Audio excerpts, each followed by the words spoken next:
Welcome back, Kris Krohn here. Today I am back with Trent and Esther, and they've cleaned up their credit, and now it's time for actually looking at properties and getting under contract. So we're gonna catch up with them, and today's video is really about how do you find not a good investment property? How do you find the perfect, like the best, the highest ROI, the least time, the least effort? Come join us on this journey. Cause we're gonna be legends. What we're doing here ain't just scary. It's about to be legendary. All right, guys, how we doing? Hey, Kris. Hey, Good to see you guys again. Good to see you. Esther, how are we? I'm good. Awesome, guys, come back on in. Thank you. I have a new face to introduce you today. Today Okay. I'm going to bring you up, introduce you to my director of acquisitions. This is Tyler Bennett that you've heard about. Hi. This is Esther. Nice to meet you. Nice to meet you. Trent. Nice to meet Pleasure. you. Guys, come around here and just have a seat right over here. So listen, I asked Tyler to drop on by today because what I wanted to do, first of all, congratulations. Like, you guys are ready to start shopping properties. Being familiar with the markets and understanding how do we get our hands on the perfect investments, the best investments, is really why I brought Tyler in. You know, even though we've done this thousands of times together, the reality is it's new for you, right? Like Correct. the only homes you've ever bought really have been homes for you to live in, right? Yeah. So have you ever owned investment property before? I have one right now. Okay, so you have a property. One. You didn't tell me about it. I'm sorry. Are you cheating on me? No, absolutely I feel not. like he's cheating on me. I'm just messing with you. No, good for you. So like, and by the way, is it working out well? Yes. Do you like it? Yes, very Right, much. so the more the merrier, right? Absolutely. Good for you. When did you get it, by the way? About a year and a half ago. All right, sweet. Good deal. That's when you started watching my videos. That's about right. Huh. Interesting correlation. The puzzle pieces are coming together. Listen, here's what we're going to do. So Tyler has set up in the best markets in the country where we make the most money. Our core initial strategy is real simple. Don't buy in your backyard when you can access the best markets. The analogy I like to use is if I worked for Fidelity and we were sitting across from each other and you had $100,000 that you wanted to allocate towards investing in the market, and you live in Utah and we're meeting in Utah, you'd never come to me and say, here's $100,000, put together a plan with the best stocks with the companies that are headquartered in Utah. Right? We couldn't buy Apple or Amazon or the majority of the market we couldn't buy, yet most people approach real estate with that mindset. They want to buy in their own backyard because it's too hard to go buy everywhere else. There's very few real estate experts or systems out there like we have that offer you access to the entire market, and we have knowledge of the entire market, and then we go and specialize and pick the best markets to be in. So we're going to talk about a couple of those markets and show you some of those houses today to give you access to those. The cool thing for me about working with Tyler Bennett is I get a list of literally the very best properties. And so I'm just going to throw some of these up, Tyler. Sure. I'm going to have you talk about them. Yeah. There are 3 markets in particular that we invest in right now because out of 324 markets, half of our amazing ROI just comes from being in the like location, right? Most people are like, oh, that must be like the nice part of town where like the market is trending and the economy is growing. And it's like, well, that's happening all over the world. But in America, for example, where are the markets where that makes the most sense? So I'm going to have Tyler introduce some of those ideas to you. A lot of this comes down to simple rent to purchase price. What does that ratio look like? Because many markets across the country, including ours in Utah right now, truthfully, prices have outpaced rents for the last 8 to 10 years, and so you have this really big gap. And we need prices to stabilize for rents to catch up. Well, so we try to identify what markets still offer great growth, yet still have good rents along the way, so we can get good cash flow along the way and have that upside of growth. So here's a perfect example of one of the houses. This is a house in Davenport, Florida, 10 miles from Disney World. Right in the mix, a really, really great location. It was built in 1999, 1,200 square feet, 3-bed, 2-bath. It fits our box of entry-level, single-family homes. This particular house has a new roof, new AC, new furnace. So some of the major mechanical items or bigger expenses, we make sure aren't going to hit us year one. For example, if it's a house that's used like this. A couple things to highlight. Purchase price is $178,000. Rent is $1,425. So again, that ratio is very healthy, especially for in one of the fastest growing markets in the country. And one of the markets is projected to appreciate at one of the highest levels over the next 3 to 5 years in the entire country. So you come in and you put 20% down as a typical assumption. Most of our clients are putting 20% down, And then we have closing costs, interest rates, all these different assumptions, how we feel like the property is going to appreciate over the next couple of years. And then we tailor it down for the next years, and then we go to a flat after 6 years. Let's just assume a normal market growth of 3%, right? So all these assumptions are built into this pro forma that spits out how it's going to perform. So just look at all the numbers. Like, so we haven't learned anything for like a decade in real estate. Like literally everything that you could possibly want to know is represented here. But it all comes down to this right here, this little box. All of my decisions are made on what you're about to see right here. First and foremost, we always look at what is the cash on cash ROI. So it's simply what's the total amount of capital that it's going to take to acquire this property and stabilize it. So you have the 20% down payment, but you have closing costs on the mortgage, you have any rent-ready repairs, and any other fees associated with just acquiring real estate and using this system. So we take that number, which in this example, it's $50,250. So we'll call it $50,000, okay? So we take that number and we divide it into the net cash flow.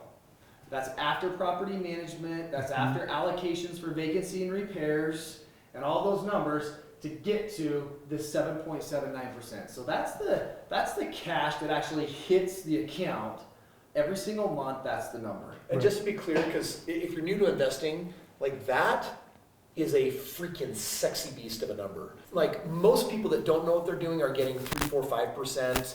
A lot of our really great properties are getting 6.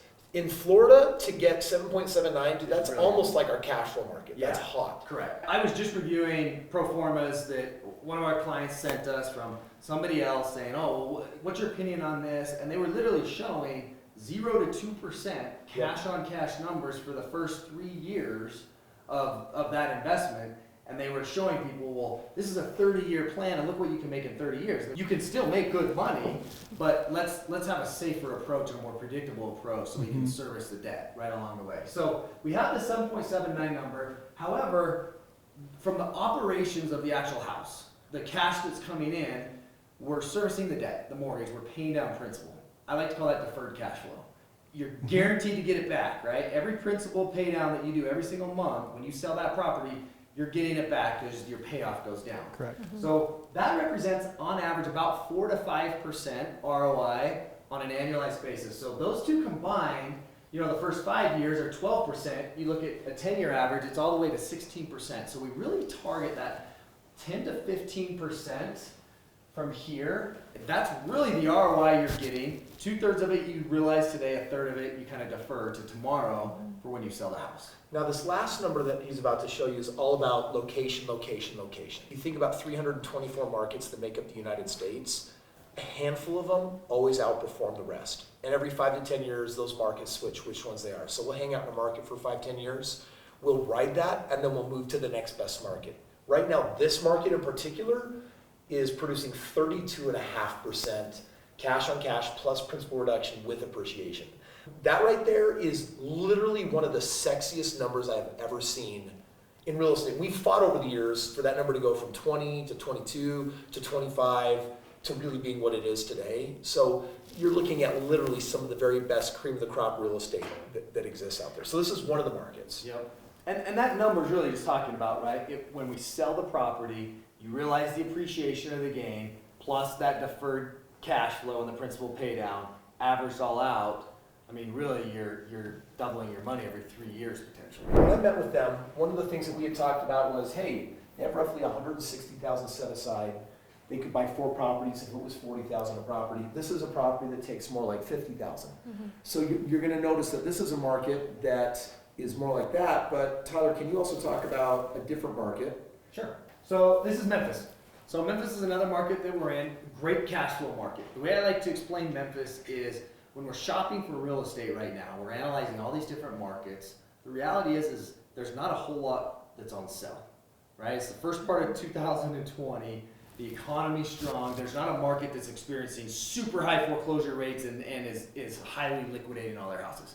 So Memphis is a market based on market conditions where we just get really strong cash flow. It's a great place to acquire, to build real estate, to potentially be in a position to capitalize on when real estate does go on sale. So this house is $140,000. So you can see it's a little bit lower price range. So $37,000 is your cash out of pocket. So we really look for that, 35 to 55-ish type of range is probably where the average houses fall in. And we can work with each individual client to customize and to maximize how much capital you have available. Now, this is a 1947 house, so Yeah. a lot of people want to know, is like, wait, am I buying an old freaking dump? That's a great question, and a lot of people that would be buying a house that was built in 1947, the answer would be yes. However, every house has a story. So this particular house was purchased wholesale at an auction. And we go in and negotiate with, we call them suppliers, people who buy at those auctions, and we let them take the risk of buying the house, getting out any previous tenants or owners or whatever the story is, and then they go in and they do $20,000, $30,000, $40,000 of rehab. Fully got it. Yeah, they really gut it, roofs, flooring, paint, cabinetry, all of that, and we have the entire list of what they're doing. And then we go in and say, okay, well, we'll buy it once that work is done. And if you planned on it being 33 grand and it ended up being 40 grand, I'm sorry, we pre-negotiated this price and it doesn't change for us. So again, we remove ourselves from the risk. Our team goes in, monitors that entire process, does post-rehab walkthroughs, we create the checklists a mile long of all the little touch-ups, all those different things, and when the house is ready, you guys can close on the house. So you really, at purchase, there's nothing that needs to be done. You look at these rent-ready expenses for rehab, it's zero.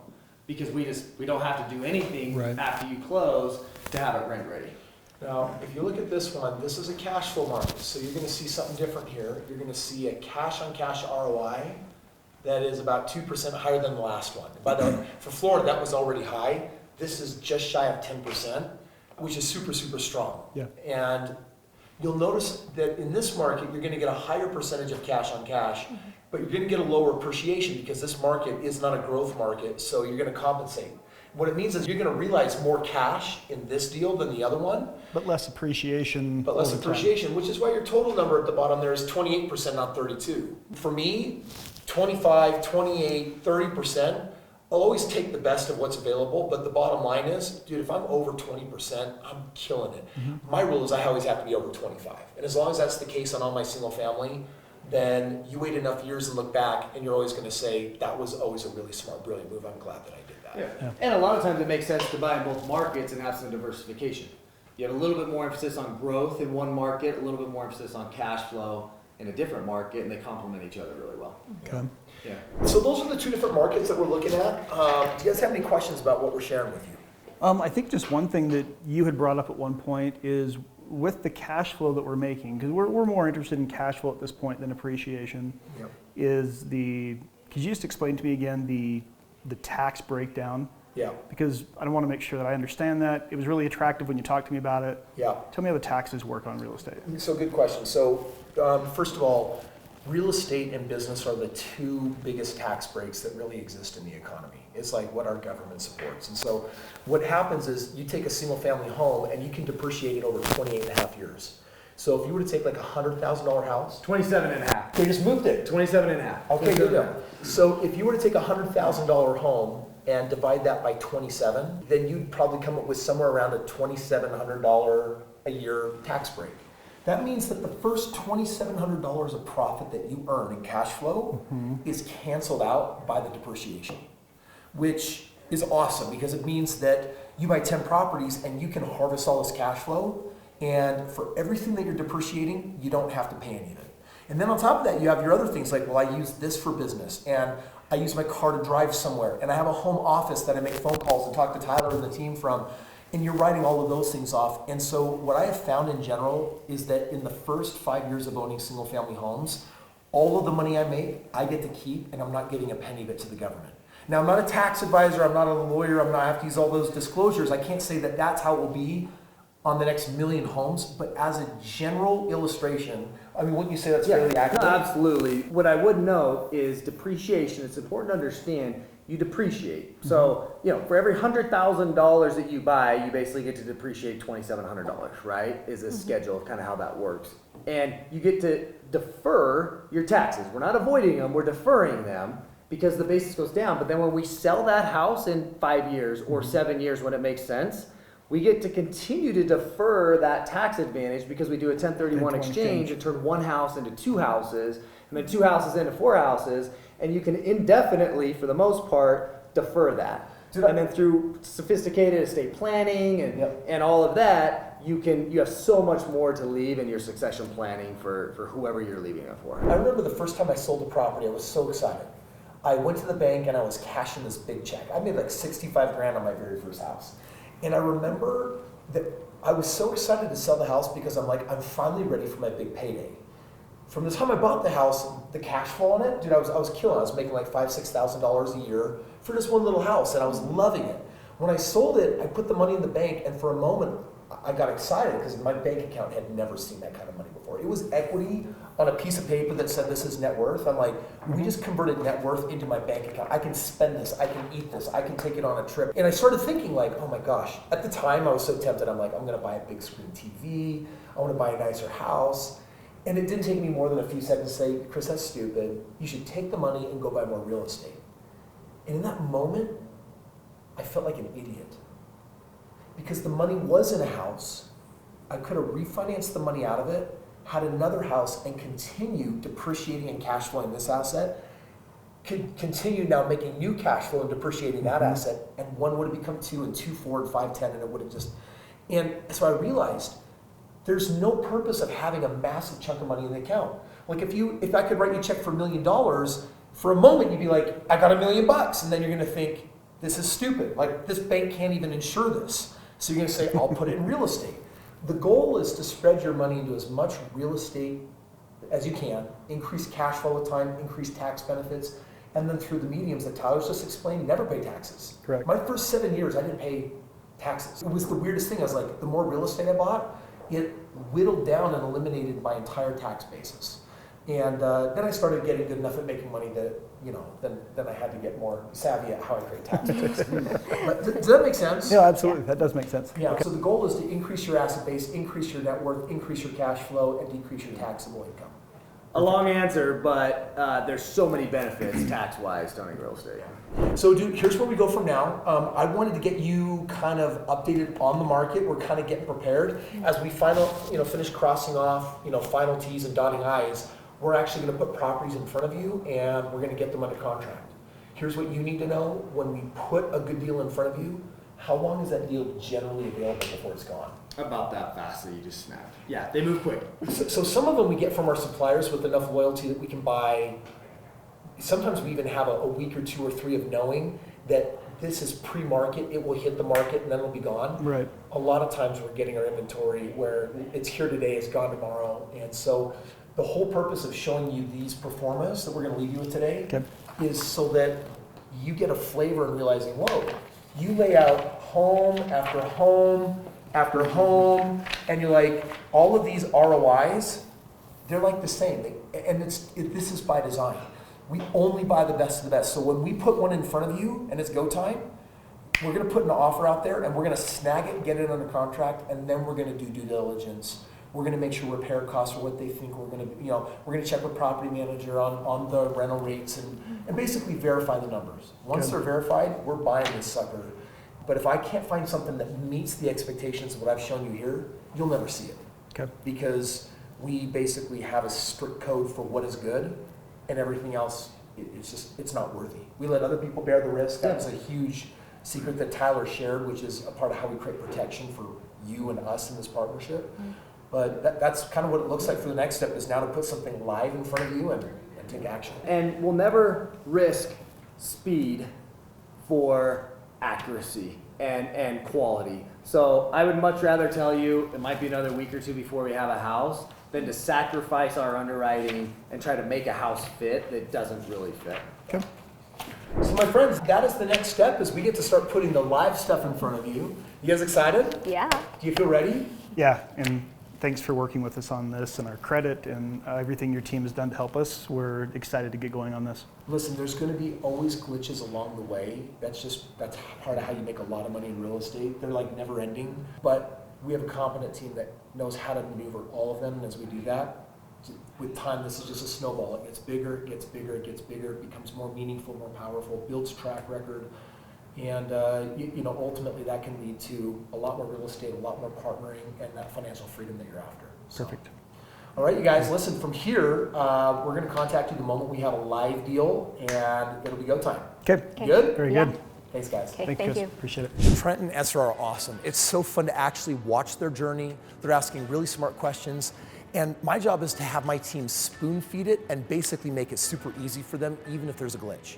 Now, you might be watching this thinking, man, Lucky, how do I get my hands on some of this action? With my team, we comb through thousands of the best deals in the country every single week, and I have an excess. If you're looking at this thinking, how do I get my hands on this in the last 4,000 deals that Kris has done? How do I get a piece of the action? Click the link below and you have an opportunity to actually get my 4,000 home track record on how I produce 25% annual ROIs.